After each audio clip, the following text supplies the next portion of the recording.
एक लड़की अपनी आंखों में कितने सपने बुनती है अपनी शादी को लेकर, और घर से विदा होती है अपने हर अरमान दिल में लिए हुए अपने पिया के घर आती है। ऐसी ही एक लड़की जो कि हमीरपुर मोहल्ले की रहने वाली थी, जिसकी बारात उरई से आई थी। उसकी शादी उसके भाई भाभी ने बहुत ही धूमधाम से की थी।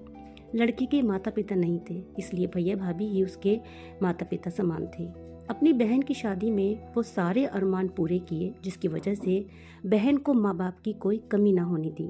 लेकिन सुहाग रात के अगले ही दिन नई दुल्हन की अचानक हालत बिगड़ जाती है। उसे खून की उल्टियाँ होने लगती हैं। ससुराल वाले तुरंत अस्पताल में भर्ती करवाते हैं, लेकिन उसकी मौत हो जाती है। और मरने से पहले वो अपनी भाभी को कुछ ऐसा बताती है जिसे सुनकर उसके होश उड़ जाते हैं। तो क्या हुआ था उस दुल्हन के साथ? उसने मरने से पहले अपनी भाभी से क्या बताया था? जानेंगे आज की अपनी ब्लाइंड क्राइम स्टोरी में। ये कहानी है उत्तर प्रदेश के हमीरपुर की, जहाँ पे एक लड़की थी सीमा। सीमा एक काल्पनिक नाम है। सीमा ने नर्सिंग की पढ़ाई की हुई थी। 3 फरवरी को उसकी शादी होती है। उसकी शादी उरई में रहने वाले एक इंजीनियर से होती है। सीमा के माता पिता नहीं थे। सीमा का सिर्फ एक भाई था। भाई भाभी ही उसके माता पिता थे। भाई ने अपनी बहन की शादी बहुत ही धूमधाम से की थी। शादी में सारे अरमान निकाले थे, जिससे कि सीमा को अपने माता पिता की कमी का एहसास हो। अब 4 फरवरी को सीमा का भाई अपनी बहन की विदाई कर देता है। सीमा अपने ससुराल अपने हस्बैंड के साथ उरई पहुंचती है। यहाँ सीमा का भाई और सीमा की भाभी कानपुर में एक वैवाहिक प्रोग्राम में आए होते हैं। तभी अचानक से सीमा की जेठानी का सीमा की भाभी के फ़ोन पर कॉल आता है, और सीमा की जेठानी सीमा की भाभी से कहती है कि आप लोगों ने हमें बीमार लड़की पकड़ा दी। आप लोगों ने हमसे ये बात छुपाई कि आपकी बहन को बीमारी है। दरअसल उसे खून की उल्टियाँ हो रही हैं, इसीलिए हमने उसे अस्पताल में भर्ती कराया है और उसकी हालत बहुत गंभीर है। बस इतना सुनने के बाद सीमा की भाभी और सीमा के भाई उरई पहुंचते हैं अपनी बहन के पास। लेकिन वहां पे सीमा की हालत में कोई भी सुधार नहीं था, इसलिए सीमा की भाभी सीमा को लेकर कानपुर आते हैं। वहां पर एक अस्पताल में भर्ती कराते हैं। लेकिन यहाँ पर भी सीमा को कोई आराम नहीं मिलता। उसकी हालत बिगड़ती जा रही थी और 10 फरवरी को सीमा की मौत हो जाती है। लेकिन यहाँ पर भाभी ने कुछ ऐसी बातों का खुलासा किया जिसे सुनने के बाद सभी के होश उड़ गए। यहाँ तक कि जब सीमा की भाभी को ये बात पता चली तो उनके भी पैरों से जमीन खिसक गई।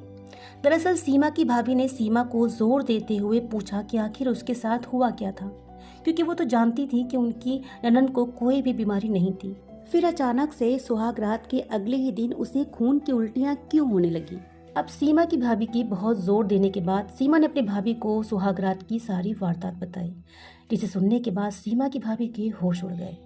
सीमा की भाभी ने बताया कि जब उसने अपनी ननद सीमा को जोर देकर पूछा तो उसने बताया कि पति ने उसके साथ सेक्स वर्धक गोलियां खाकर संबंध बनाए, जिसकी वजह से उसकी हालत बिगड़ गई।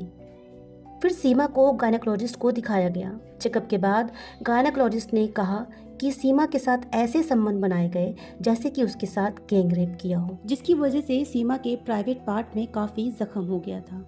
ये जख्म इतना ज़्यादा था कि जख्म की वजह से जो इन्फेक्शन हुआ वो इन्फेक्शन काफ़ी ज़्यादा फैल चुका था।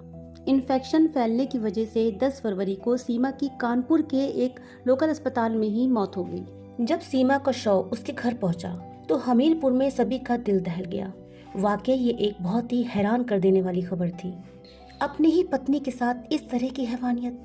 सीमा के भाई का कहना है कि सीमा की मौत के बाद इंजीनियर दूल्हा परिवार समेत घर पर ताला लगाकर भाग गया है। सीमा के भाई ने सोमवार को एसपी को आवेदन देकर पति समेत ससुराल वालों के खिलाफ कार्यवाही करने की मांग की है।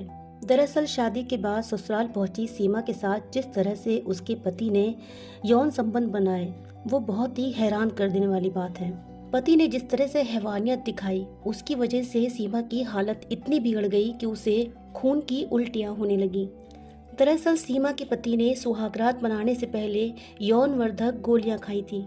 उसके बाद उसने अपनी पत्नी के साथ जिस तरह सेक्स किया उससे सीमा की प्राइवेट पार्ट में काफ़ी जख्म हो गए, जिससे इन्फेक्शन फैल गया। इन्फेक्शन इस कदर फैला कि सीमा की मौत हो गई और उसे बचाया नहीं जा सका। आमतौर पर सुहागरात पति पत्नी के मिलन का एक खास और यादगार पल होता है और उसकी सुहागरात ही उसके लिए मौत लेकर आए। ये बहुत ही शर्मसार करने वाली बात है। तो आपका इस कहानी के बारे में क्या कहना है? हमें अपनी राय आप कमेंट में ज़रूर बताएं।